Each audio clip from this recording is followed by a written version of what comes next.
Sob a proteção de Deus, presentes conselheiros Fernando Melo Guimarães, Fábio Camargo, auditor Tiago Barbosa Cordeiro, procurador Eliseu de Moraes Correia, declaro aberta a 41ª sessão ordinária da Segunda Câmara.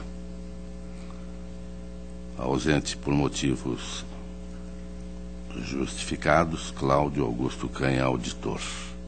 Submeto a ata número 40, de 4 de novembro, para homologação. Está aprovada. Conforme regimento interno, oportunidade para comunicações, inclusão em pauta, devolução de processos. Conselheiro Fernando Guimarães. Senhor presidente, para anunciar a devolução do protocolo 211.349/2011 da pauta do conselheiro Fábio Camargo e 642.690/2012 da pauta do conselheiro Tiago Barbosa Cordeiro. Devidamente anotado.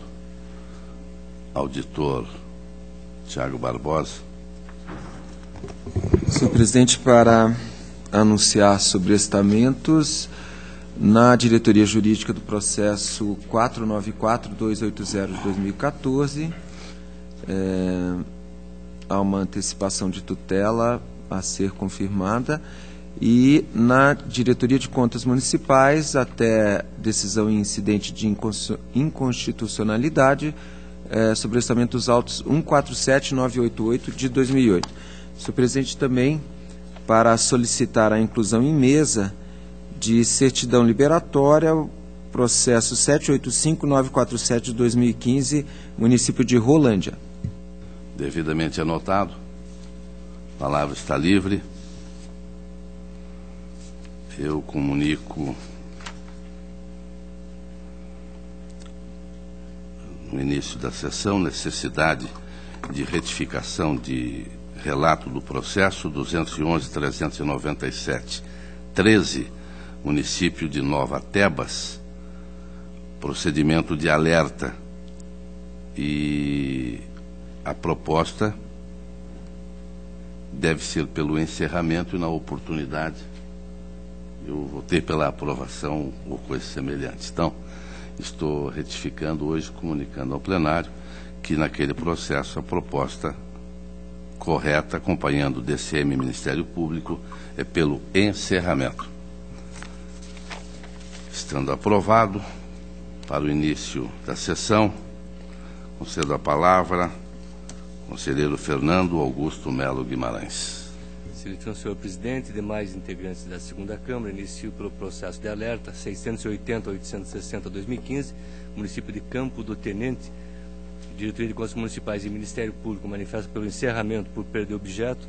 Essa também é a proposta de voto, senhor presidente, tendo em vista que o município demonstrou as diligências para reduzir e recompor o índice geral com despesas com o pessoal. Então, pelo encerramento por perda de objeto. Está em discussão. Aprovado. Tenho 610.460/2010. Pela ordem, senhor presidente.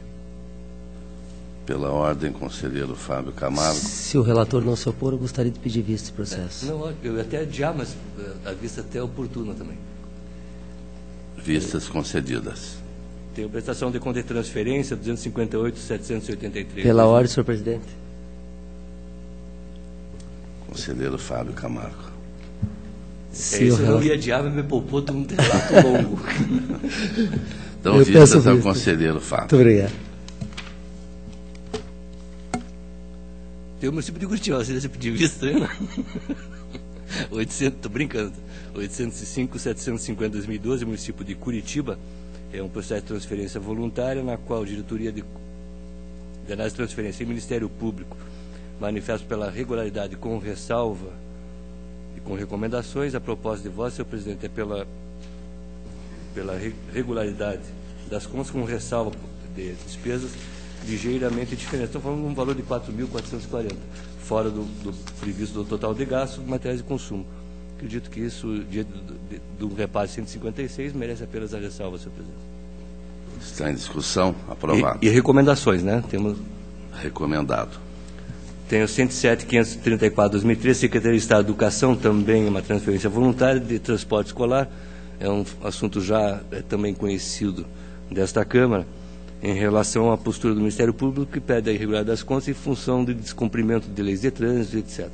Já temos várias decisões que acolhemos as manifestações ministeriais como determinações e recomendações, e essa também, senhor presidente, tem a propósito de voto pela regularidade das contas do senhor Jorge Weckerlin, também do senhor Anderson Bento Maria, aplicando-se multa ao senhor José Eduardo Weckerlin em função do não atendimento do artigo 136.2 da Lei 9.503 de 97, recomendações à Secretaria de Educação para atendimento às determinações da Lei 9.503, encaminhamento dos autos a DAT para anotações e avaliações nas prestações de contas do transporte escolar de 2015 e também encaminhamento à presidência para avaliação de oportunidade e conveniência para a inclusão da Lei 9.503/97 no escopo das prestações de contas e transferência voluntária. É um relatório com a proposta de voto, senhor presidente. Está em discussão. Aprovado.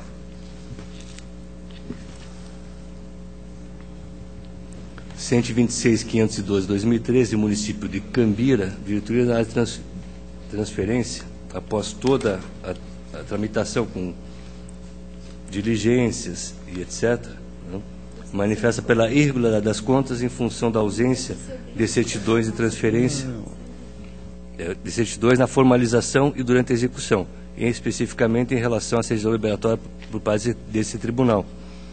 Na mesma linha, também é o Ministério Público de Contas. Este relator já tem um entendimento parcialmente diverso, no sentido de que temos que tratar a certidão do Tribunal de Contas, a liberatória, dos mesmos moldes que se trata as certidões negativas de Fundo de Garantia, INSS, que nós temos ressalvado em várias prestações de contas. Até a própria DAT também faz essa ressalva, mas considera irregular a ação do Tribunal. Entendo que nesse processo idêntico aos precedentes, que deve ser regularizado com ressalva, em função da ausência das certidões, com recomendações para os gestores. E também, eu ressalvo a inconsciência de saldo que teve, de 21 mil, mas não houve saldo, é só uma classificação na prestação de contas. O saldo sempre foi zerado e deve ser convertido em ressalva, tendo em vista a ausência de dano à execução do convênio e até o erário de tirada de repassante. É o relatório com a proposta de voto, senhor presidente. Está em discussão. Aprovado. 172.905/2013, município de Salgado Filho, é uma prestação de contas de transferência voluntária realizada pelo município APMI de Barracão, no valor de R$ 14.944. A data é manifesto pela ressalva em função do atraso no envio de informações bimestrais e ausência de certidões, tal qual a anterior. E também multa administrativa. Também ao Ministério Público, e tendo em vista já os precedentes, o voto desse relator é pela regularidade das contas do município de Salgado Filho Associação, aplicando-se multa ao senhor Alberto Arise, na qualidade de prefeito municipal, em função do não atendimento, ausência de tema aditivo do repasse, porque nós tivemos um valor a maior repassado, que foram realizados, foram convalidados, mas não teve o tema aditivo complementar de majoração dos repasses. E a multa é só para o prefeito, que não atendeu essa obrigação. Para a entidade, não há ressalva, porque ela cumpriu todo o convênio. Então, regularidade, senhor presidente, na prestação de contas por parte da Associação dos Municípios, aplicação de multa ao prefeito que exerceu o contraditório e com recomendações e encaminhamentos à diretoria de contas municipais também. É o relatório com a proposta de voto, senhor presidente. Está em discussão. Aprovado. Tem a prestação de contas anual 263.297/2014, Instituto de Previdência do município de Itaguajé, exercício de 2013, responsabilidade do senhor Haroldo Ono. Diretoria de Contas Municipais. e Ministério Público manifestam pela irregularidade das contas. Basicamente, senhor presidente, depois do contraditório, a DCM acolheu parcialmente algumas medidas que foram regularizadas ou convertidas em ressalva, mas o município manteve a irregularidade em função da falta de credenciamento das instituições financeiras para receber aplicações do regime próprio. Nós estamos falando do Instituto de Previdência Municipal. Durante a tramitação desse processo, senhor presidente, o próprio interessado juntou à peça 5461 o processo completo de credenciamento. Então, eu até entendi não ser necessária a devolução para a instrução, já que esta era a única irregularidade e está atestado no processo. Por isso que entendo que pode ser convertido em ressalva, já que foi sanada após a última instrução conclusiva. E os demais itens foram considerados regulares. Então, é pela regularidade, senhor presidente, com ressalva. Está em discussão, aprovado. 267, 144, 2014, Câmara Municipal de Sertanópolis, gestão 2013, de responsabilidade do senhor José Rogério dos Santos. Tanto a Diretoria de Contas Municipais como o Ministério Público manifestam-se pela irregularidade das contas em função de terceirização de serviços de contabilidade jurídica com relação a serviços terceirizados em contrariedade ao prejulgado. E tem a ressalva em função da ausência do contador na publicação do balanço contábil. Aqui eu já estou adiantando que é a ressalva. A DCM entende que é pela irregularidade, porque foi encaminhada a publicação, mas falta apenas a assinatura. Entendo que é de caráter formal, que não merece, este motivo por si só, a irregularidade das contas. Mas a irregularidade permanece em relação à contratação de serviços de contabilidade e assessoria jurídica. Temos aqui, ela não há uma complementariedade, ou seja, não tem essa característica, e sim a contratação de assessoria jurídica para o próprio órgão, e a contabilidade também não demonstrou que houve tentativas de saneamento.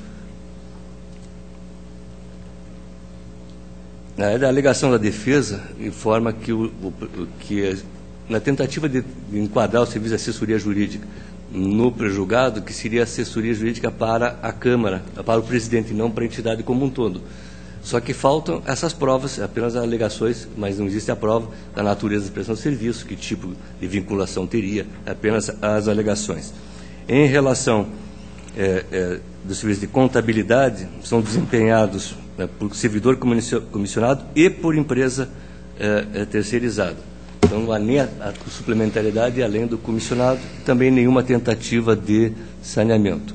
Por isso que entendo que aí a irregularidade desses dois casos é patente, com determinação e prazo de 70 dias para a regularização dessas contratações ou dessas atividades, aplicando-se multas administrativas ao senhor José Rogério dos Santos, com base no artigo 87, parágrafo 4º, 87, inciso 4G, em razão das contratações, e 87.4G do Serviço de Assessoria Contábil.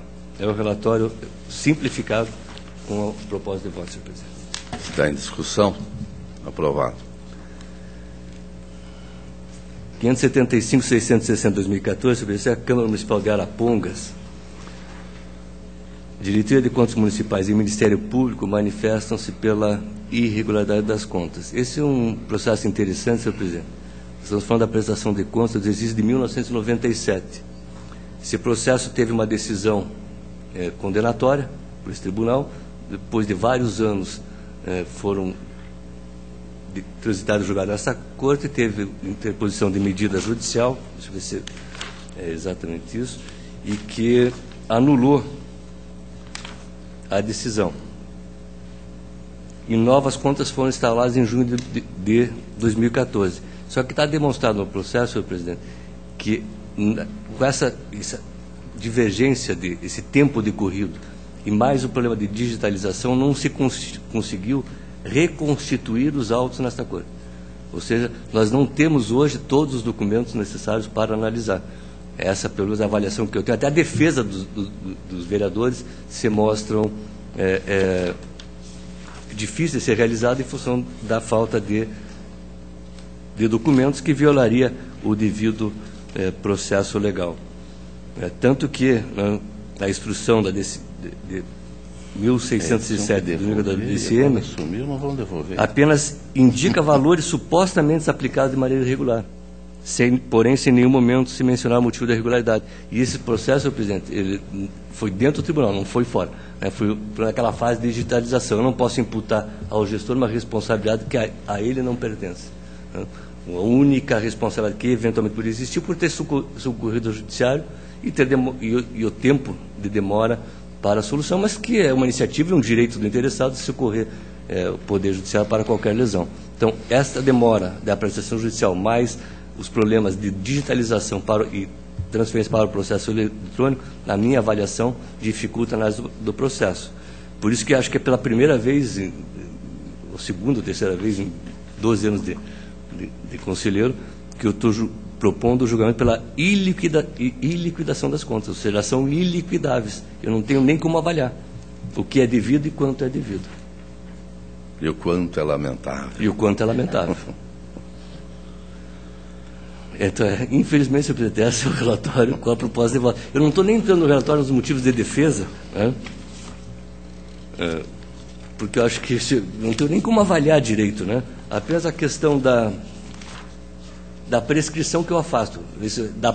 Houve a alegação de prescrição pelo tempo decorrido. Ora, a prescrição, o tempo decorrido não foi no tribunal, sim no Poder Judiciário, onde nem mais se socorria a prescrição, nem intercorrente, nem outro tipo de prescrição.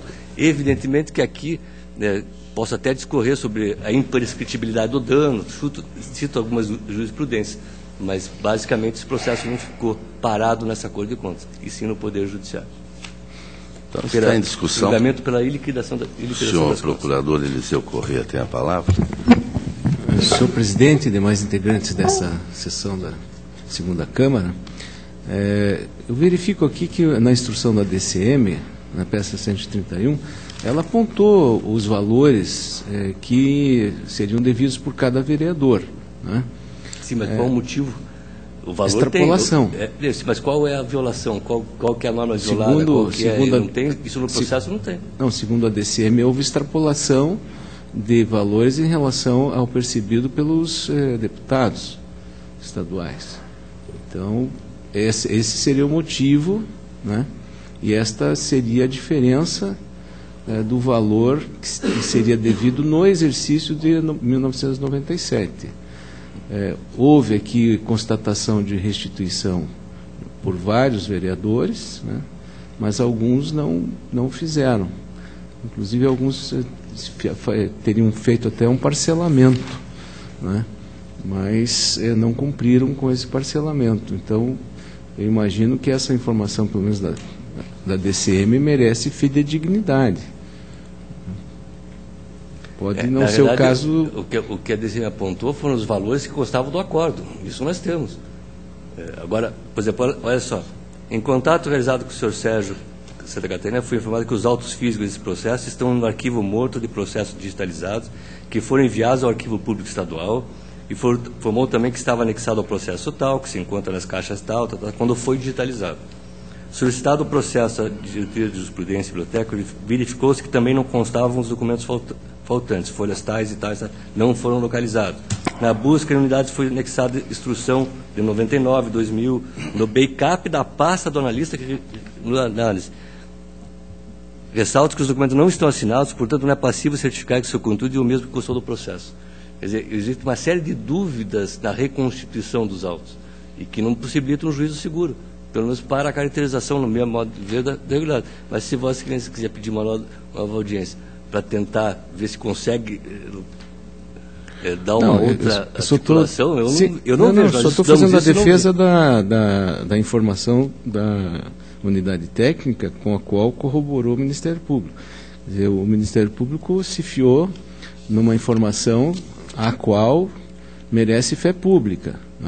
Agora, os fundamentos anteriores para essa apuração dessa diferença, que estariam extraviados ou não teriam sido... Eu vou pedir uma parte para poder até amadurecer na discussão. Ora, se eu tenho um acordo que foi anulado por violação ao devido processo legal, falta de defesa, uma defesa que foi apresentada agora também sem valores detalhados, sem elementos para que possa fazer a defesa adequadamente, eu entendo que a iliquidação não é nem a regularidade. Eu estou dizendo que as contas são iliquidáveis por falta de substância e de elementos. As informações que tem não estão nem assinadas. Eu acabei de ler para Vossa Excelência a informação feita a pedido, né, quando eu tentei sanear o processo. Vossa Excelência considera que aquele processo original, não tendo sido corretamente digitalizado, implicaria na nulidade? Não tem nem o físico, nem o documento físico tem. Se tivesse os documentos físicos da época, nem isso foi localizado. Se perdeu no arquivo público aqui. Esse é o problema. Então foram feitos uma reconstituição com alguns arquivos de backups. Então eu acho que isso viola o devido processo legal. Você não tem a formalização das peças acusatórias. Bom, eu não conheço o processo, mas a defesa arguiu nulidade com relação à ausência desses elementos que Vossa Excelência entende indispensáveis, é isso? Não, isso independente da defesa, eu nem examinei, a única defesa que eu avaliei foram a prescrição. Avaliei que as defesas não têm valores, elas têm deficiências em função da falta de peças informativas e de instruções adequadas. Então, elas foram apresentadas defesa, mas de uma forma também superficial. Né? Vossa Excelência de ofício está considerando, então, que sejam iliquidáveis. Que a ausência desses elementos... Entendo iliquidável. Bom. Está em discussão? Então está aprovada a proposta do conselheiro Fernando Guimarães.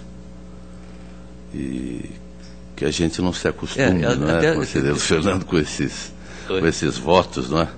Porque é lamentável que a gente não tenha documentação. Sobre todos os aspectos, de repente a parte prova que estava correta, não é? E o problema é que na primeira decisão, ela já foi anulada justamente porque a defesa foi apresentada sem valores pré-definidos, já na primeira. Né? Então, é uma espécie de inépcia, né, da inicial, como para... Eu não posso mais falar em processo civil, né, presidente, porque eu sou do tempo de 73, não mais do novo, né? Mas pelo menos a inépcia inicial, quando não tinha elementos mínimos que possibilitasse fazer uma defesa adequada. Então isso também já existia no processo originário, né? Mas aqui faltam, não consegui reconstituir o processo. Está aprovado o voto do conselheiro Fernando Guimarães. Infelizmente, eu tive 2 processos hoje que... mas vamos lá. Tem a prestação de contas de Executivo Municipal, município de Campo Mourão, 159.330, 2013. Diretoria de Contas Municipais e Ministério Público manifesto pela irregularidade das contas do senhor Nelson Turek, exercício de 2012. Basicamente, aqui nós temos dois problemas que restaram após as defesas e a instrução, que seriam despesas com 3 meses, de aumento de despesas, né? De 3 meses que antecede o pleito, e também a questão de uma obra paralisada, né? Que foi inclusive objeto de análise pela DIFOP. Em relação à despesa de publicidade, senhor presidente, que é um dos motivos que a DCM, Ministério Público, adota pela irregularidade, ficou demonstrado e comprovado que trata-se de gastos que foram realizados para a Festa Nacional do Carneiro no Buraco, que todo ano se realiza, sempre na semana final de julho. Não é uma despesa nova, né? E se teve algum incremento foi em função até do aumento dos próprios custos de despesa. E sim, está justificado, né? Que não é uma publicidade que vem ao longo dos anos. Eu acho que não há, na minha avaliação, nenhuma violação às normas, tanto da lei de responsabilidade fiscal, principalmente da lei eleitoral. E com relação à obra, a própria DIFOP afirma que as conclusões baseiam-se em probabilidades, o que não pode ser considerado como um fator decisivo para macular as contas, como eu avalio.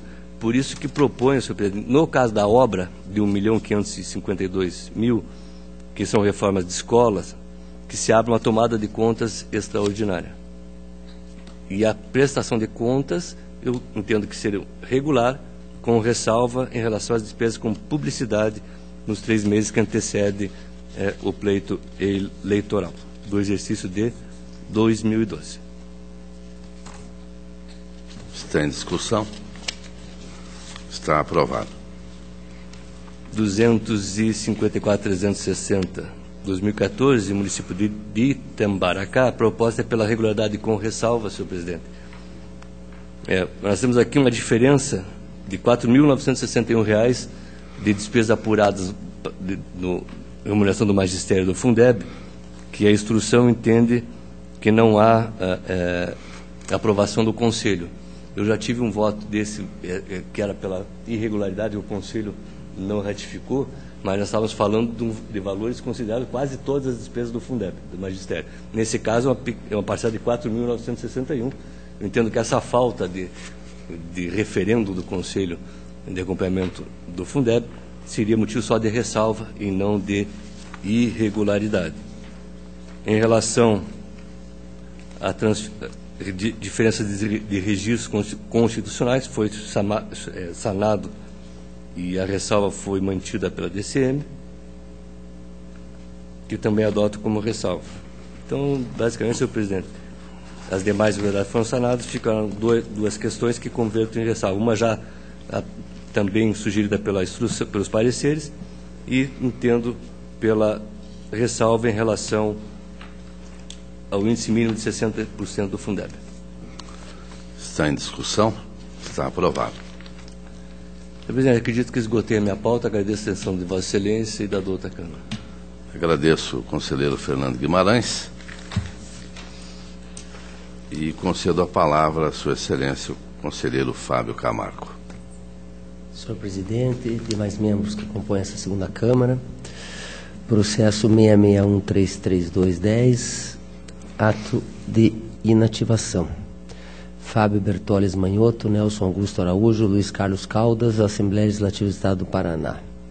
Trata-se da apreciação para fins de registro do ato de concessão de aposentadoria concedida ao servidor Nelson Augusto Araújo, admitido em 30/1/63 no cargo de consultor legislativo da Assembleia Legislativa do Estado do Paraná.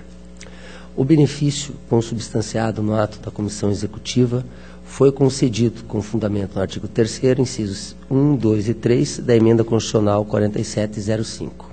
A Diretoria de Controles de Ato de Pessoal, através de parecer, manifestou-se pelo registro do ato, eis que o servidor preenche os requisitos legais para a concessão da aposentadoria. O Ministério Público de Contas, através de parecer, discordou da unidade técnica, ao constatar que no cálculo dos proventos do servidor foi incluída, com base na lei estadual, a vantagem intitulada verba de representação, mencionando que se encontra em trâmite no Supremo Tribunal Federal a ação direta de inconstitucionalidade pendente de julgamento e que, diante disso, resta prejudicada a aferição da legalidade da aposentadoria em exame, opinando pela negativa de registro do ato. Em que pese a manifestação do Ministério Público de Contas, entendo que, enquanto não for declarada a inconstitucionalidade da Lei 17.792 do 10, este Tribunal vem determinando o registro dos atos de inativação fundamentados na Lei 16.360 do 10, a exemplo do Acórdão 3924 da Primeira Câmara, dentre outros. Por outro lado, há que se ter presente o princípio da segurança jurídica, uma vez que o servidor foi admitido em 1963 e eventual negativa do registro do seu ato de aposentação implicaria rever uma situação consolidada há mais de 50 anos. Voto pelo registro do ato de aposentadoria do servidor Nelson Augusto Araújo, formalizado por meio do ato da Comissão Executiva 2629/2010, publicado no Diário da Assembleia em 16/11/10. Está em discussão? Senhor Procurador.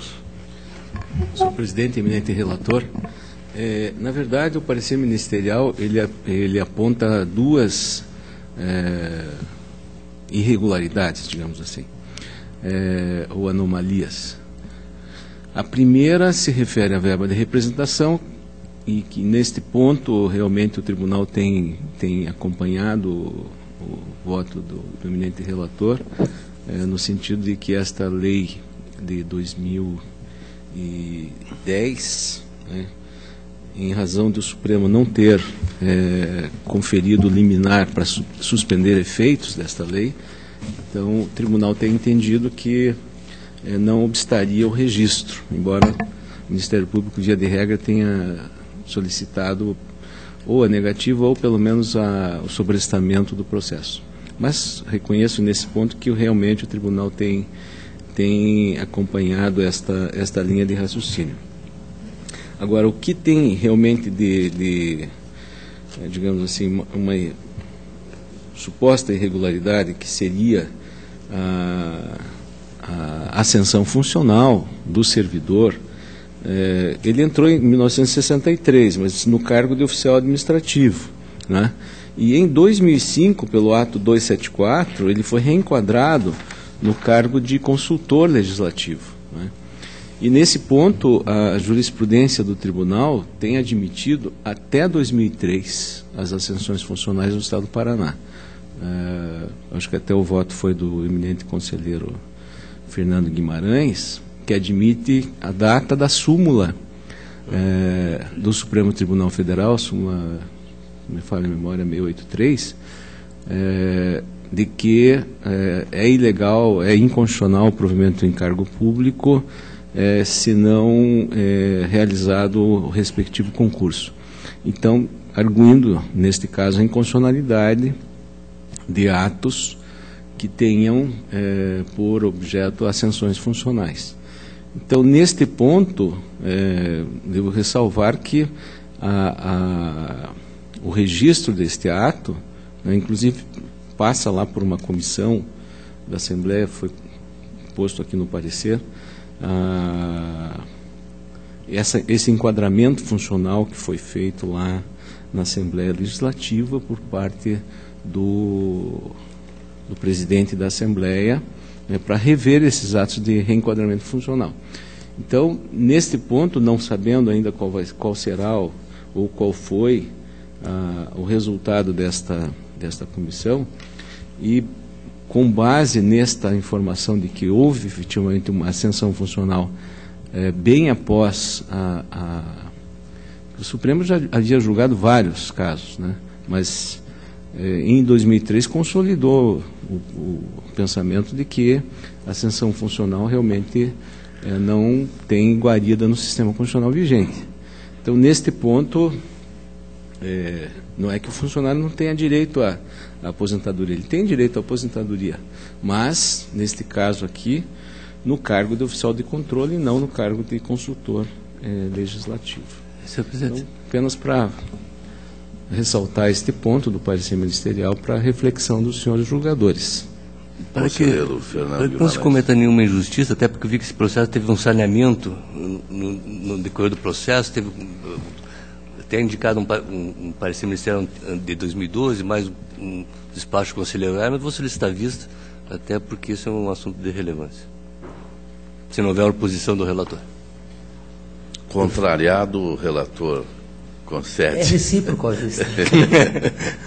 Então, vistas ao conselheiro Guimarães. Eu apenas como informação, conselheiro Fernando, conselheiro Fábio, mesmo seu procurador, eu até me surpreendi com a data de admissão do Nelson Araújo, não é? E ele depois tornou-se um dos grandes advogados da Assembleia e era assessor legislativo da mesa da presidência, um funcionário brilhante da Assembleia, diga-se de passagem. Mas a surpresa foi porque ele era da minha turma na faculdade, e entrou na Assembleia em 63. Então entrou um meninote lá, não é? E se tem alguém que merece ter uma boa aposentadoria, não sei se o conselheiro Fábio chegou a conhecê-lo lá, mas um advogado brilhante, procurado por todos os deputados, pelos mais antigos e principalmente por aqueles que chegavam na Assembleia Legislativa tateando, não é? Não fale com o Nelsinho que ele tem a solução. Mas, vistas ao conselheiro Fernando, apenas para pensar em voz alta. Obrigado, senhor presidente. O processo 3283010, pensão, se trata no processo da Paraná Previdência. Então, eu vou tirar de pauta para redistribuição, declarando o meu impedimento. O processo Está retirado. 41.599.08, também revisão de proventos. Eu vou pedir a retirada de pauta, senhor presidente. Está retirado. O processo 489.110.08, admissão de pessoal, Valdemir Natal Marion, município de Cruzeiro do Sul. Versa o presente processo do exame de legalidade da admissão da servidora Juliana Ernesto Jimenez, mediante teste seletivo para emprego de psicóloga, regulamentado pelo edital realizado pelo município de Cruzeiro do Sul. A Diretoria de Controle de Atos de Pessoal inicialmente opinara pela legalidade e registro da contratação, por entender que as irregularidades até então apontadas poderiam ser relevadas. Instado novamente a se manifestar por iniciativa do Ministério Público de Contas, que ele solicitara esclarecimentos quanto ao fato de o edital prever vaga exclusivamente para profissional do sexo feminino, o município apresentou defesa alegando que era erro de digitação. Em nova análise, a Diretoria de Controles de Ato Pessoal, por intermédio de parecer, retificou sua manifestação, desta feita opinando pela negativa de registro de contratação, uma vez que o alegado erro de digitação poderia ter restringido o acesso de candidatos do sexo masculino, ferindo o princípio da isonomia. Ressaltou ainda que a justificativa da contratação também se refere a profissional do sexo feminino, indicando que a restrição fora proposital e não mero erro de digitação. O Ministério Público de Contas, através de parecer, opinou pela negativa de registro em razão da ausência da comprovação de qualificação técnica da banca examinadora, violação do princípio da isonomia, diante da restrição de sexo constante do edital e inexistência de lei prevendo a contratação temporária. Verifica-se que a profissional foi contratada em caráter temporário, sobre o fundamento de excepcional interesse público, com base na lei municipal, pelo período de 1 ano, para atuar em projeto da área de assistência social desenvolvida pelo CRAS, Centro de Referência de Assistência Social, do âmbito do Programa de Atenção Integral à Família, do Governo Federal. Quanto à forma de contratação, há de se ponderar que os serviços prestados pela profissional se destinavam ao atendimento do Programa do Governo Federal de execução por prazo certo, e ainda que se trata de município de pequeno porte, com população estimada de 4.600 habitantes, segundo o IBGE, onde eventualmente não se justificaria a contratação desse profissional de forma permanente. Constata-se, de fato, que a servidora foi exonerada com o término da vigência do seu contrato de trabalho, conforme se extrai do decreto. No que tange ao fato de o edital prever a contratação de psicóloga, não me parece que houve intenção deliberada do município de infringir o princípio da isonomia, até porque não há previsão expressa do ato convocatório de exigência de profissional do sexo feminino. Aliás, todas as referências do edital à contratação estão flexionadas no gênero masculino. Além disso, consta no subitem 2.1 do referido edital que o candidato deverá estar quite com as obrigações do serviço militar para os candidatos do sexo masculino, a demonstrar inexistência de direcionamento de gênero para a seleção. Em relação à ausência de demonstrativo de qualificação técnica da banca examinadora, o município informou que os atuais concursos estão sendo conduzidos por pessoas jurídicas com qualificação adequada. Quanto à ausência da lei específica prevendo a contratação temporária de servidor público, entendo que o artigo 261 e 262 do Estatuto dos Servidores Públicos Municipais de Cruzeiro do Sul prevêem os casos de admissão temporária para atendimento de excepcional interesse público, entre os quais, para a promoção de campanhas de saúde pública, suprem a omissão da norma específica. Nesse contexto, e não obstante as doutas manifestações da Unidade Técnica do Ministério Público de Contas, considerando o longo decurso de tempo da realização do teste seletivo, acredito que negar o registro do ato de admissão implicaria penalizar a própria servidora, que já prestou os serviços para os quais foi contratada e não colaborou com as irregularidades apontadas na instrução. Voto pelo registro da contratação da servidora Juliana Ernesto Jimenez para emprego de psicóloga, regulamentado pelo edital 16 de 2008. Está em discussão. Está aprovado. Processo 84737315, certidão liberatória, Valdir Garcia, município de Figueira. Trata o presente processo de solicitação de certidão liberatória pleiteado pelo prefeito do município de Figueira para fins de obtenção de transferências voluntárias. A Diretoria de Contas Municipais, por intermédio de informação, manifestou-se pelo indeferimento da certidão liberatória, haja vista que o Poder Executivo não cumpriu com a agenda de obrigações de 2005, nem encaminhando sequer o mês zero de 2005. Tal fato impede a emissão da certidão nos termos do artigo 289, parágrafo 1º do Regimento Interno. A Diretoria de Análise de Transferência e a Diretoria de Controles de Ato de Pessoal opinaram pela emissão da referida certidão em razão da inexistência de registro de pendências quanto às matérias de suas competências. A Diretoria de Execuções, através de informação, considerou que o município não está apto a obter a certidão requerida, pois constatou a omissão do município em apresentar as certidões de interesse teor das execuções das certidões de débito relacionadas aos processos 2094-0612 e 1865-1513. O Ministério Público de Contas, através de parecer, opinou pelo indeferimento da certidão liberatória em razão do descumprimento da agenda de obrigações e pelas pendências apontadas pela DEX. Considerando as pendências relacionadas ao descumprimento da agenda de obrigações e a omissão no encaminhamento de certidões de execuções atualizadas, com fundamento no artigo 292-A do Regimento Interno, voto pelo indeferimento do pedido de certidão liberatória. Está em discussão. Indeferimento. Processo 239.391.11, prestação de contas anual, João Arcolese, Fernando Lopes Quiref. Trata-se da prestação de contas da Sercontel Internet, referente ao exercício financeiro de 2010, de responsabilidade do senhor Fernando Lopes Quiref. A Diretoria de Contas Municipais, através de instrução, procedeu à análise técnico-contábil e verificou os aspectos legais da prestação de contas, manifestando pelas regularidades, bem como o Ministério Público, através de parecer, acompanhou a unidade técnica. Voto pela regularidade das contas da Sercontel Internet, relativas ao exercício financeiro de 2010. Está em discussão. Aprovado. O processo 211.349.11 me foi devolvido hoje pelo conselheiro Fernando, né? Prestação de contas anual, Edilson Sebastião Zanini, Carlos César de Carvalho e Fabiane da Silva Guilhem. Trata-se de prestação de contas do Poder Legislativo Municipal, de Marilena, relativo ao exercício financeiro de 2010, de responsabilidade do senhor Edilson Sebastião Zanini, a Diretoria de Contas Municipais, por meio de informação, com fundamento de que as suas instruções se pautam no regramento uniformizante do escopo da análise das contas anuais, manifestou-se pela regularidade das contas e, não obstante a existência de irregularidade na contratação de contador, que acumulou irregularmente as funções remuneradas na Câmara e no município, sendo por ambos remunerado. O Ministério Público de Contas, por intermédio de parecer, opinou pela irregularidade das contas, por entender que o acúmulo de funções remuneradas de contador do Legislativo e do Executivo descumpre o contido do prejulgado 06 deste Tribunal de Contas e a Constituição Federal.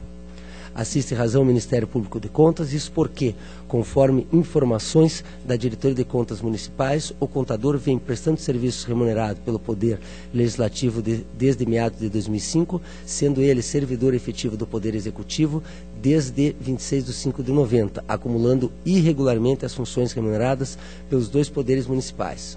O prejulgado número 6, excepcionalmente, permite ao Poder Executivo Municipal ceder o contador ao Poder Legislativo, desde que esse servidor seja remunerado apenas pelo Executivo e atendidas as demais disposições do prejulgado.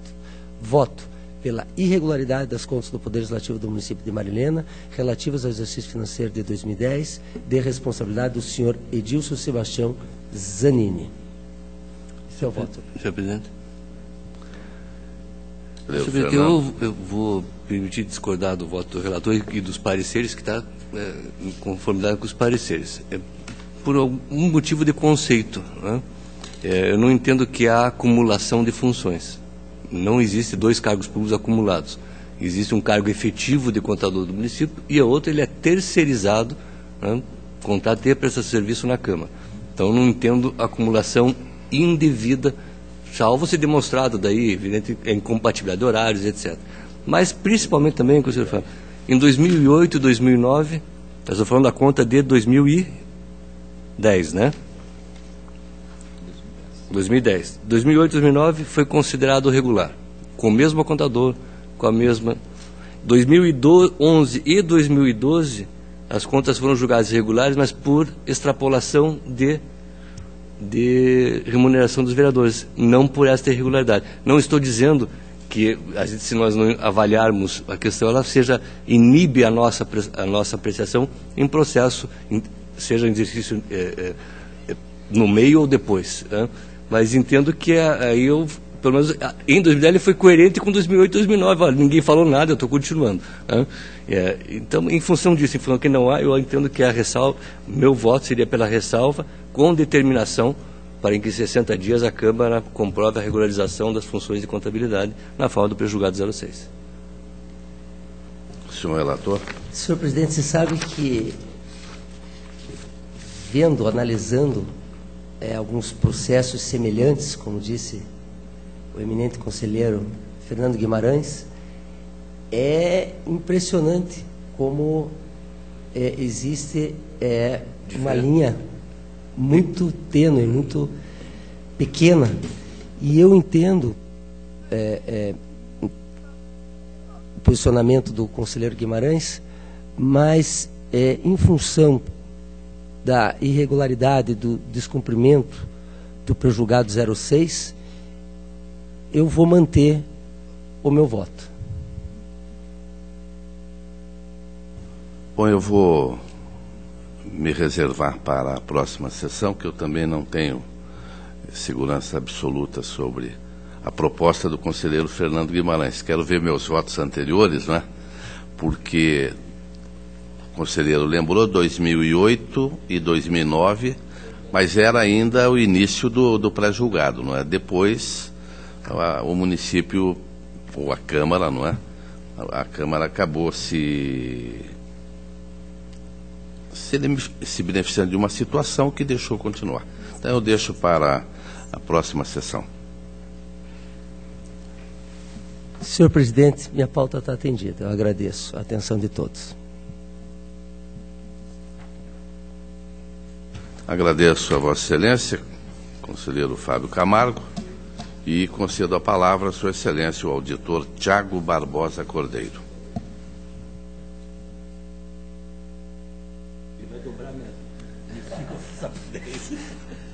Obrigado, senhor presidente, senhores conselheiros, senhor procurador. Eu inicio o relato pelo processo de certidão liberatória do município de Rolândia, 785-947 de 2015, que solicitei inclusão em mesa. O pedido recebeu a análise da Diretoria de Contas Municipais, que entende que o Executivo não atendeu à Instrução Normativa 105/2015 desse Tribunal, que trata da agenda de obrigações. Indica a unidade estar em atraso os módulos de acompanhamento mensal do Sistema de Informações Municipais dos meses 1 a 3 de 2015, a entrega da declaração sobre a realização de audiência pública, metas fiscais referente ao segundo quadrimestre desse exercício, isso relativo ao município de Rolândia, bem como atraso na entrega dos módulos de acompanhamento mensal do Sistema de Informações Municipais, dos meses também de meses 1 a 3 de 2015, relativos ao Fundo de Aposentadoria, Pensões e Benefícios dos Servidores do município de Rolândia. A Diretoria de Análise de Transferências aduz que o município está apto a receber a certidão liberatória no tocante às suas competências.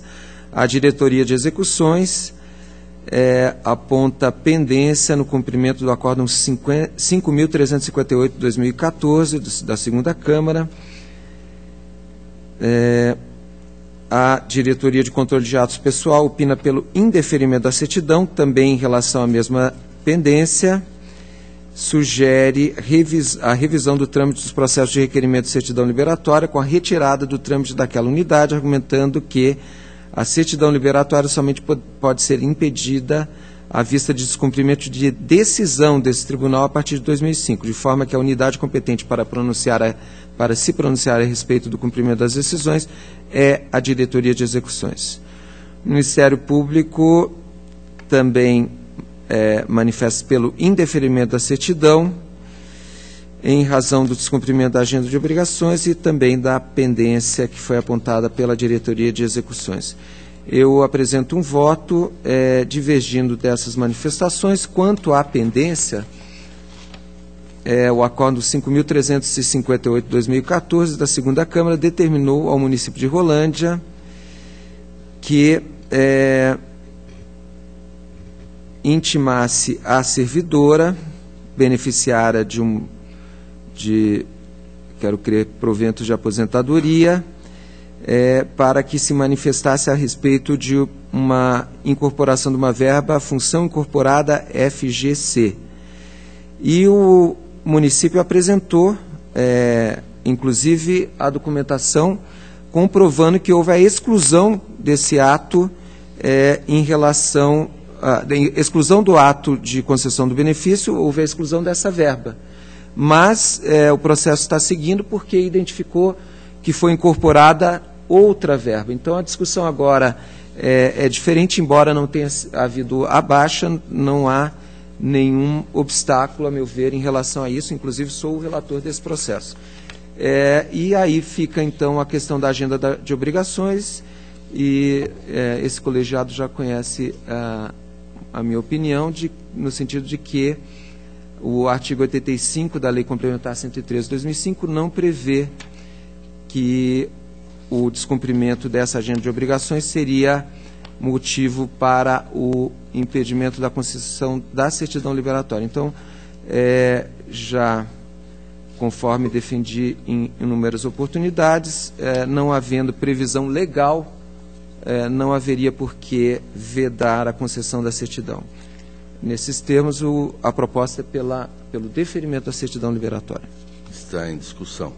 Vossa Excelência entende que a agenda de obrigações não é necessária, portanto? Não é isso que eu entendo. Se não impede a certidão, eu só estou perguntando.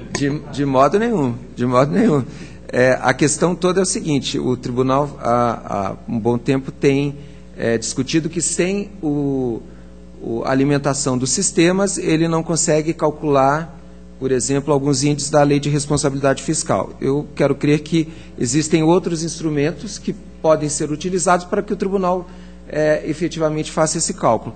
E, em relação à agenda, ela foi estabelecida por uma norma que é julgada aqui no colegiado, não tem um alcance legal, de forma que eu me fixo apenas ao que determina a nossa lei orgânica, e o artigo 85 determina que é razão para o impedimento de certidão liberatória o descumprimento de decisão desse tribunal. E eu não entendo que essa norma seria equivalente a uma decisão. Então, vou ainda em discussão ou ponho em votação? Vossa Excelência votou pelo indeferimento por esse motivo, né, conselheiro Nestor? Vossa Excelência votou pelo indeferimento.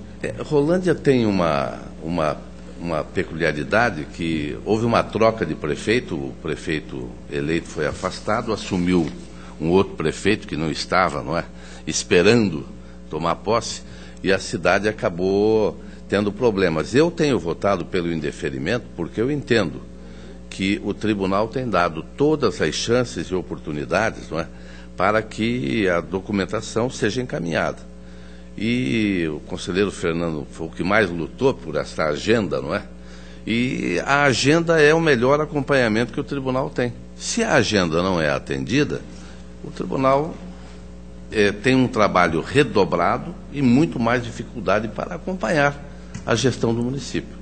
Não é, conselheiro Fernando? O resultado prático, inclusive, conselheiro, se me permite uma parte, foi divulgado essa semana com análise dos combustíveis no município. Só é possível graças aos sistemas que foram desenvolvidos ao longo dos anos no tribunal e que dependem essencialmente da análise, do encaminhamento de dados para os jurisdicionados. Então, Vossa Excelência, como vota? Com Vossa Excelência, pelo indeferimento, com esse motivo. Comigo não, Vossa Excelência é o primeiro a votar. Pelo indeferimento. Conselheiro Fábio Camargo.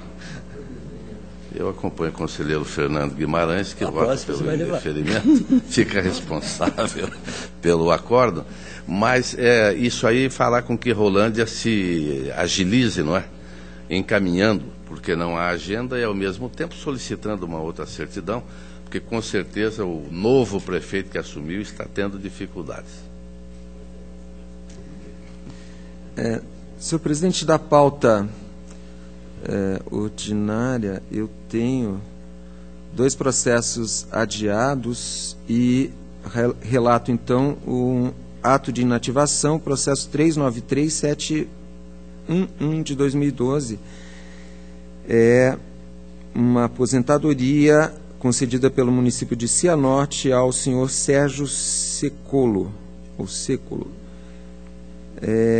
Nesse processo, senhor presidente, foi discutida a questão da incorporação aos proventos de verba transitória não proporcionalizada. E, após esclarecimentos, ficou identificado que a incorporação já se fazia, o servidor já teria direito à incorporação porque atendeu os requisitos legais para essa incorporação antes da entrada em vigor da Emenda Constitucional 20 de 1998. A Diretoria de Controle de Atos Pessoal opina pela legalidade de registro e expedição de determinação para que o município reveja a legislação que prevê a possibilidade de incorporação de verbas transitórias de forma integral aos proventos de aposentadoria. O Ministério Público de Contas endossa integralmente a manifestação e a proposta que apresento é concordante quanto à legalidade de registro do ato que concedeu a aposentadoria e aqui apenas considerando a autonomia tanto da Câmara quanto do município, eu acolho a sugestão da Diretoria de Controle de Atos Pessoal, mas sob a forma de recomendação. Então, recomendação ao município para que revise a legislação local. Está em discussão. Aprovado. 856037 de 2012, análise de ato de concessão de aposentadoria à senhora Rivaldina de Souza Laguilo, concedida a aposentadoria pelo município de Umuarama.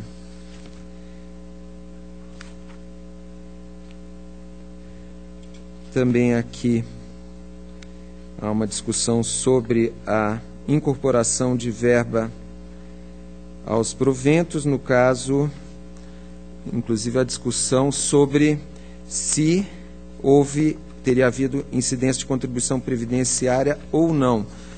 Também uma questão que foi levantada relativa à acumulação de cargos.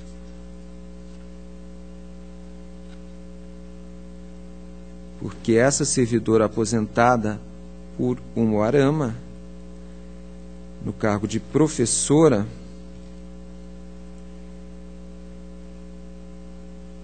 é uma discussão, na verdade, sobre o tempo de serviço. Aqui está mal colocado essa acumulação de cargos. A Diretoria de Controle de Atos Pessoal, após algumas diligências, manifesta-se pela negativa de registro, tendo em conta ofensa ao princípio da contributividade e inobservância do Acórdão 3.155 de 2014 do Tribunal Pleno, que justamente tratou sobre a incorporação de verbas transitórias. Segundo a unidade, a verba denominada gratificação por função viola o princípio da contributividade, uma vez que a servidora recebeu essa vantagem por aproximadamente 20 anos, de forma que deveria ser incorporado na proporção de 25 avos, o que não ocorreu. Opina que seja expedida a determinação à entidade para que proceda a proporcionalização da vantagem, incorporá-la aos proventos e para que promova a devida adequação de sua legislação. O Ministério Público de Contas indica que em outros processos, também do município de Umuarama, essa questão é levantada. A discussão acerca da Lei Complementar 18 de 1992, do município de Umuarama, e nesses vários processos, em razão do que o Ministério Público propõe a instauração de incidente de inconstitucionalidade quanto ao artigo 195 da Lei Complementar 18 de 92. aduzindo que corrobora, então, com a conclusão geral apresentada pela Diretoria de Controle de Atos Pessoal em um outro processo autos 438629 de 2011. Aqui, em relação a essa proposta do Ministério Público, eu faço um registro de que já em outro processo, inclusive esse processo, não é no mesmo processo, no processo 807621 de 2012, o relator, conselheiro Ivens Linhares, assinalou que já foi instaurado pré-julgado tratando da mesma matéria que o Ministério Público quer ver discutida no incidente de inconstitucionalidade. Então, com essa menção, eu, considerando a situação dessa servidora, eu acompanho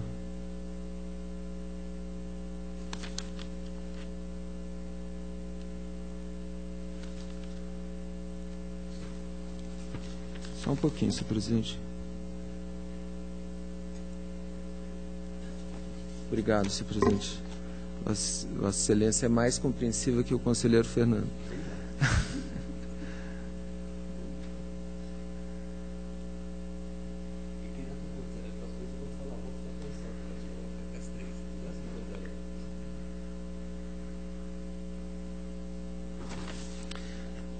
Senhor presidente, eu vou, após esse relato, vou pedir escusas e solicitar o adiamento desse processo. Está adiado. O voto está incompleto. Então, prossigo com o processo 639-659 de 2011, uma aposentadoria por invalidez concedida à servidora Maria de Lourdes Marim André, servidora do município de Cianorte. Aqui, senhor presidente, já houve apreciação da legalidade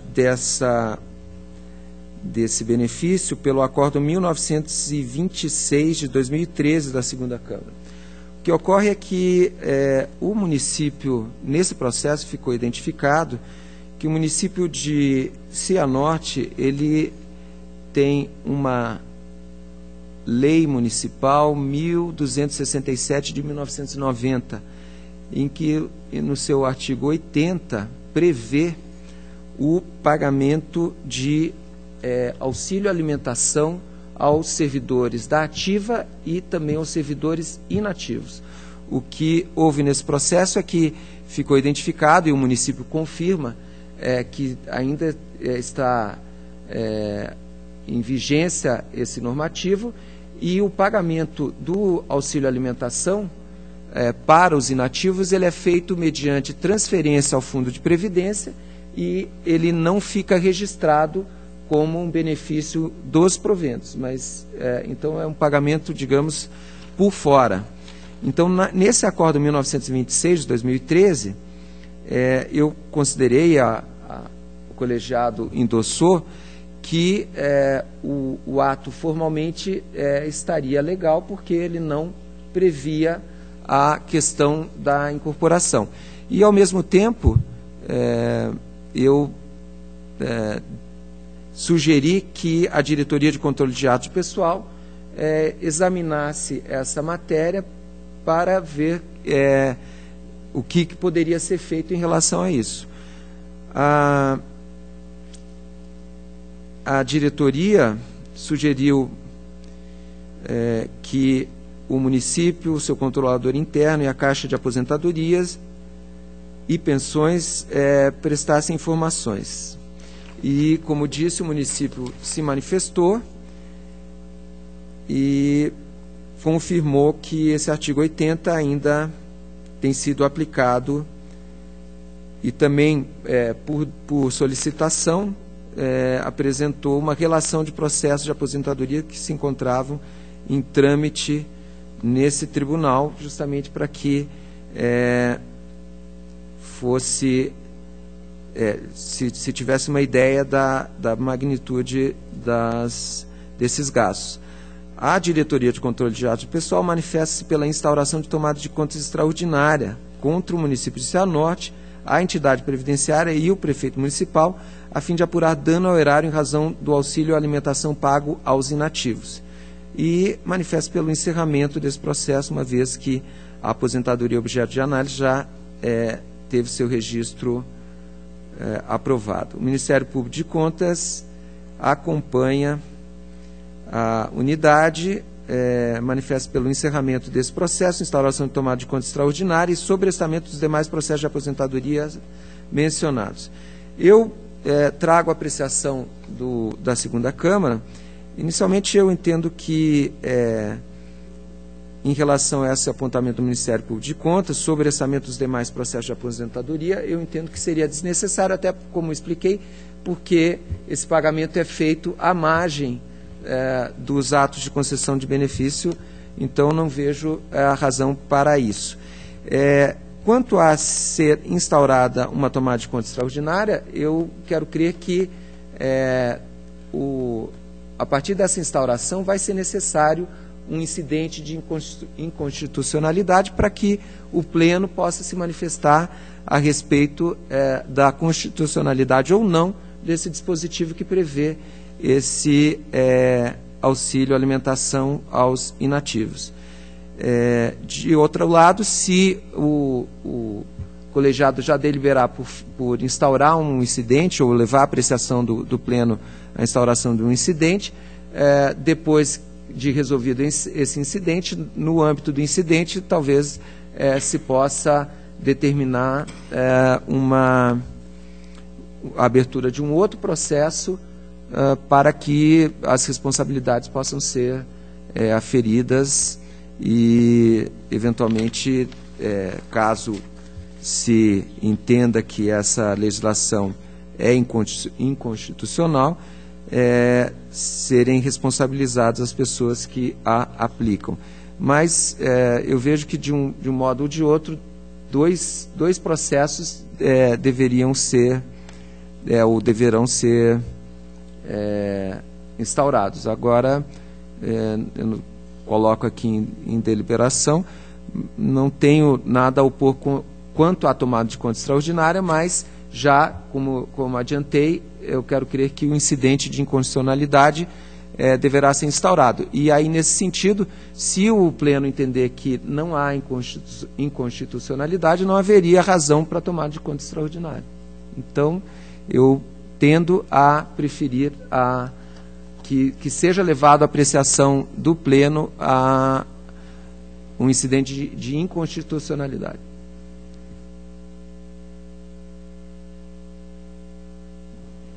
Vossa Excelência está propondo... Não propôs a retirada de pauta ainda. Não, senhor presidente, eu vou colocar em discussão essa. Exato, mas eu entendo, inclusive, nesse caso, que, inclusive, já houve outra situação comigo, pelo menos, em que isso fica deliberado até pelo acordo. Então, eu seguiria nessa linha do colegiado deliberar pelo acórdão, levar essa proposta de instauração para o Pleno. Conselheiro Fernando Guimarães. Não vejo nenhuma objeção ao procedimento proposto. Conselheiro Fábio Camargo. Então está aprovada a proposta de Vossa Excelência. Então levo e já encerro esse processo de toda forma. Perfeito. Obrigado. Prosseguindo, tenho uma inativação do município de Telêmaco Borba, processo 20130 de 2012, aposentadoria concedida à senhora Rita de Cássia Santana, cargo de professora. Nesse caso, senhor presidente, foi demandado do município que apresentasse informações quanto à admissão da servidora, comprovasse, então, que o ato de admissão da servidora foi apreciado nesse tribunal.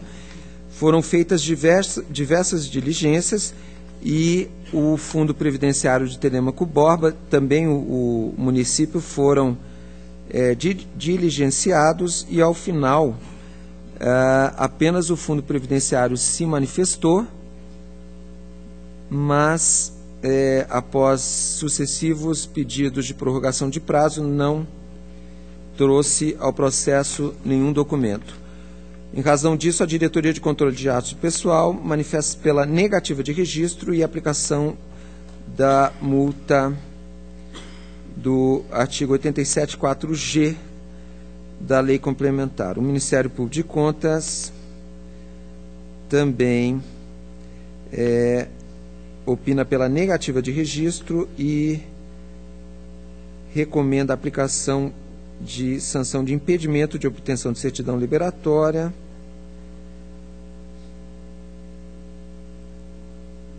a multa e alerta para a necessidade de intimação da servidora quando da negativa de registro em obediência ao prejulgado número 11 desse tribunal.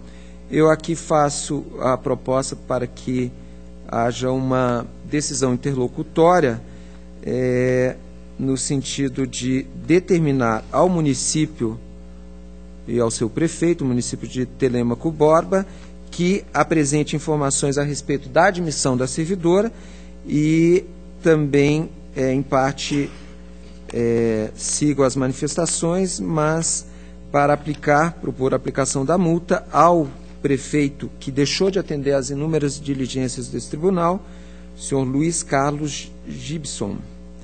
Mas, no caso, a multa justamente relativa ao desatendimento de diligência, que é a multa do 87.1B da Lei Complementar.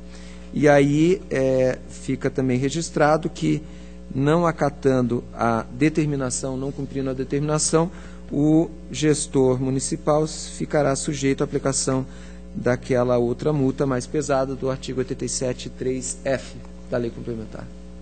Está em discussão. Aprovado. Tenho o processo 115.960/2013. Ele trata de aposentadoria concedida à senhora Terezinha Jesus do Rego, agente administrativo do município de Curitiba.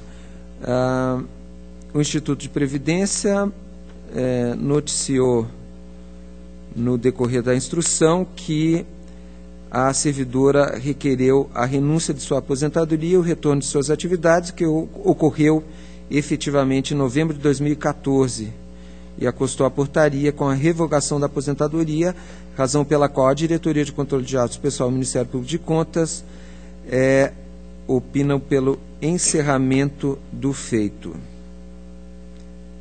Aqui, no caso, a Diretoria de Controle de Atos Pessoal opina pelo encerramento sem prejuízo da adoção das medidas cabíveis para apuração das responsabilidades pelo pagamento do benefício em comento.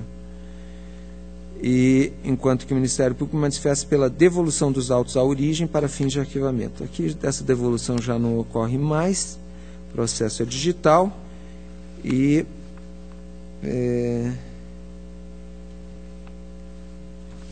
em relação à sugestão da unidade para que seja apurado quem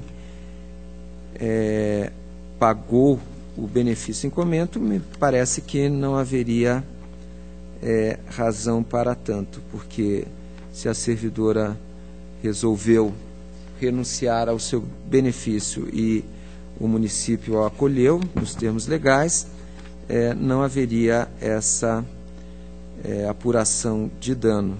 Então, a proposta que apresenta é pelo encerramento e arquivamento do processo. Encerramento. Prosseguindo, tenho uma revisão de proventos do município de Londrina, processo 664-935-2010.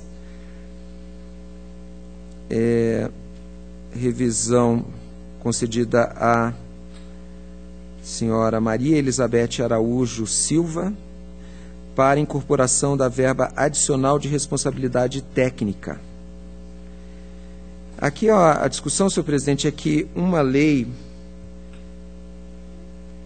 do município de Londrina, essa lei é a Lei 10.669 de 2009, alterou uma lei anterior e instituiu essa verba adicional de responsabilidade técnica. E, a partir disso, essa mesma lei que inovou, ela previu que o adicional poderia ser incorporado aos proventos de aposentadoria, caso houvesse uma contribuição retroativa da parte previdenciária.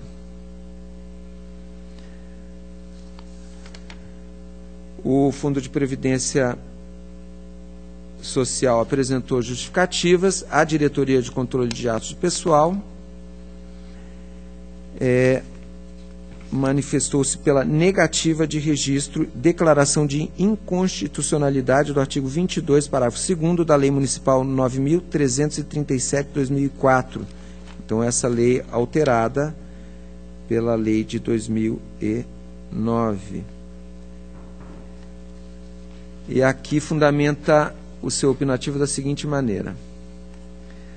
A origem informa que a servidora contribuiu durante 30 meses sobre o adicional de responsabilidade técnica de forma retroativa conforme previsão legal indicada, sendo proporcionalizado aos proventos conforme a previsão legal, isso é, na proporção de 30 para 60 avos. Contudo, essa previsão legal não atende ao princípio contributivo, tendo em vista que bastará ao servidor contribuir sobre uma vantagem durante 5 anos para que ela seja incorporada integralmente aos proventos.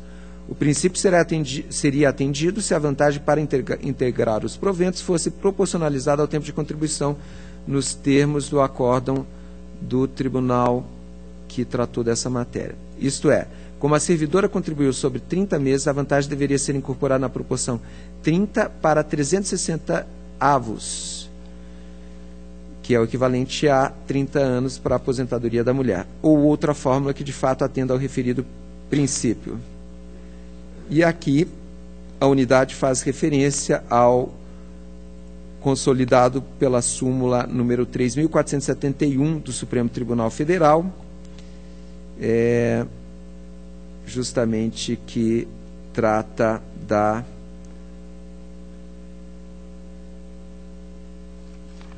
vedação para que seja incorporado aos proventos verba proporcional. Houve, depois dessa manifestação, uma diligência à origem, a Caixa de Assistência apresentou novas manifestações, a Diretoria de Controle de Atos Pessoal, ao final, manifesta pela legalidade de registro do ato, asseverando, para tanto, que nos termos do Acórdão 3.155/14 do Tribunal Pleno, justamente que tratou sobre incorporação de verbas transitórias, as verbas transitórias devem ser proporcionalizadas ao tempo de contribuição e, após revisar a legislação referente ao adicional de responsabilidade técnica, constatou que se trata de verba permanente, uma vez que paga pelo simples exercício do cargo. Segundo a unidade, não se pode exigir que tal vantagem seja proporcionalizada ao tempo de contribuição, porquanto essa regra se aplica apenas às verbas transitórias. Contudo, questiona-se essa concessão de verba permanente sobre a qual o servidor irá contribuir apenas durante 5 anos não ofende ao equilíbrio financeiro e atuarial do regime previdenciário. Dessa forma, conclui, além da legalidade de registro, pela emissão de determinação nos seguintes termos. Pela determinação para que o município de Londrina e a entidade previdenciária apresentem laudo técnico sobre o impacto financeiro e atuarial no sistema de regime próprio da concessão dessa vantagem permanente, sobre a qual os servidores beneficiados contribuem no máximo por apenas 5 anos, devendo responder aos seguintes quesitos. A concessão dessa vantagem com contribuição máxima de apenas 5 anos com a alíquota atual e incorporação integral aos proventos do servidor implicará prejuízo ao equilíbrio financeiro e atuarial do regime próprio de previdência social? Qual o valor desse prejuízo? Qual seria o tempo mínimo necessário de contribuição previdenciária do servidor sobre essa vantagem para incorporá-la integralmente aos proventos sem que haja prejuízo ao regime próprio, com base na alíquota vigente? quantidade de servidores beneficiados e estimativa dos que serão beneficiados com essa vantagem, bem como a expectativa de vida, tanto do servidor quanto de seus dependentes, que terão direito à pensão. O Ministério Público opina também pela legalidade de registro, mas sem nenhuma providência adicional. Segundo o parquê, considerando-se o caráter permanente da referida verba, instituída a partir de 2006 e com a incidência de contribuição previdenciária a partir de 2009, e tendo em vista a possibilidade legal do recolhimento da contribuição de forma retroativa e da incorporação proporcional da vantagem ART aos proventos de inatividade, não vemos irregularidade nos autos em exame, considerando-se que restou atendida a legislação pertinente à espécie.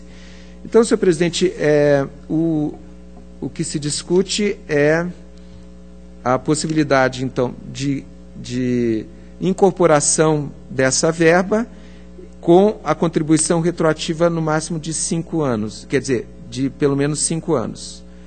E, no caso, retroativa para aqueles servidores que não teriam tempo para, no exercício do cargo, permanecerem contribuindo. Eu entendo pertinente os questionamentos da Diretoria de Controle de Atos de Pessoal, mas eu fico pensando que isso deveria ser verificado no âmbito da prestação de contas da Caixa de Assistência, Aposentadoria e Pensões dos Servidores Municipais de Londrina. Então, a minha proposta, senhor presidente, seria, pela legalidade e registro desse benefício, porque não houve a incorporação integral, é preciso que se diga. Houve a incorporação, como afirmado pela própria unidade, na fração de 30 para 60 avos, e a unidade aduzia que então deveria ser 30 para 360 avos. De toda maneira, há aqui essa lei que previu a contribuição retroativa, essa incorporação, e eu não tenho, nesse momento, elementos para duvidar que essa legislação seja razoável. Então, dessa forma, a minha proposta é que seja dada legalidade e registro ao benefício, e essas questões que foram invocadas pela Diretoria de Controle de Atos Pessoal sejam remetidas ao relator das contas do gestor da Caixa de Assistência, Aposentadoria e Pensões dos Servidores de Londrina. Se já houve o julgamento, não tive tempo de analisar se esse processo já foi apreciado, aí então ficaria uma anotação para que a Diretoria de Contas Municipais incluísse essa questão na apreciação das contas desse exercício que vai ser apresentada, as contas vão ser apresentadas no exercício seguinte. Então, essa seria a proposta. Está em discussão? Aprovado.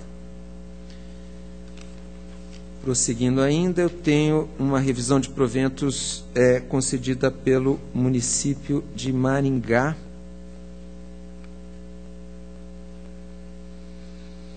Aqui o processo 789-950 de 2012. A revisão foi concedida ao servidor Pedro Veloso dos Santos, em razão da emenda constitucional 70 de 2012. Indo para o final da instrução, a Diretoria de Controle de Atos Pessoal se manifesta pela legalidade de registro, assinalando que o abono salarial foi instituído como forma de reajuste de inflação, sendo posteriormente revogado e incorporado à tabela salarial. O Ministério Público de Contas, levando em consideração a aprovação de lei municipal que determinou a incorporação do abono salarial ao valor dos proventos e que estabeleceu a sua aplicação retroativa, sugere que a análise desses processos seja feita de forma diferente, dependendo da época em que isso se deu. Então, apenas para relembrar, essa é uma questão que já foi apreciada algumas vezes, pelo menos por essa segunda Câmara. O município de Maringá havia instituído um abono salarial que estava sendo pago nos proventos de inatividade, e depois aprovou uma lei incorporando esse abono aos proventos, e aqui, no caso, a própria...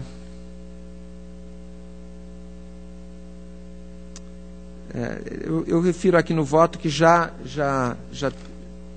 existem alguns precedentes e que deve haver o registro. A diretoria, o Ministério Público de Contas cita uma decisão do Supremo Tribunal Federal, ação de declaração de inconstitucionalidade 248, dizendo que não existe direito adquirido derivado de norma inconstitucional. Entende que os proventos deverão ser recalculados sem aplicação do direito previsto na lei referida. Ressalva, porém, que quanto aos valores já pagos ao servidor, não se fará necessário proceder à sua restituição, mas tão somente adequar o pagamento do benefício aos ditames constitucionais aplicáveis. Então, na verdade, aqui eu...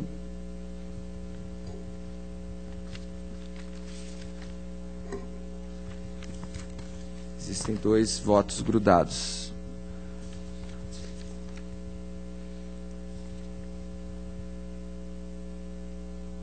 Não, senhor presidente, eu comecei a ler o voto de trás. Então, vamos recapitular. A diretoria opina pela legalidade de registro, considerando que o abono salarial foi instituído como forma de reajuste de inflação e o servidor tinha direito à paridade. O Ministério Público de Contas faz essa referência aqui, então, aqui... ponderar essas decisões de acordo com as datas em que o servidor se aposenta, mas aqui eu trago, inclusive, como referência o acordo 6.645 de 2014, da segunda Câmara, que foi no sentido do registro, e naquele processo também cito o parecer do Ministério Público, que também concordou com isso. Então, em razão do precedente, a proposta é pela legalidade de registro. Legalidade. Agora sim eu vou relatar a revisão de proventos do município de Foz do Iguaçu, em que eu comecei a ler um pedaço do final do voto. É o processo 839-418-2012, também uma revisão com fundamento na emenda constitucional 70-2012, concedida a Maria Rosa dos Santos. Aqui o caso é da existência de lei no município de Foz do Iguaçu que assegura aos aposentados por invalidez proventos proporcionais não inferiores a 90% do valor do vencimento de contribuição. Já houve apreciação da constitucionalidade de norma parecida, mas de um outro município. Esse tribunal declarou inconstitucional, e aqui o município de Foz do Iguaçu aduz que deve ser aplicado o princípio da segurança jurídica ao caso, uma vez que já foi registrado o ato de inatividade, e deve ser considerada legal a aplicação da Lei 107 de 2006, e não deve haver revisão que prejudique o servidor. A Diretoria de Controle de Atos de Pessoal manifesta pela legalidade desse ato de revisão, e aqui sim o Ministério Público, com base na decisão da ação de declaração de inconstitucionalidade 248 do Supremo Tribunal, assevera que não existe direito adquirido derivado de norma inconstitucional, pelo que entende que os proventos deverão ser recalculados sem aplicação do direito dessa lei municipal de 2006. Então, novamente, ressalva que, quanto aos valores já pagos, não se fará necessário proceder à sua restituição. Eu, senhor presidente,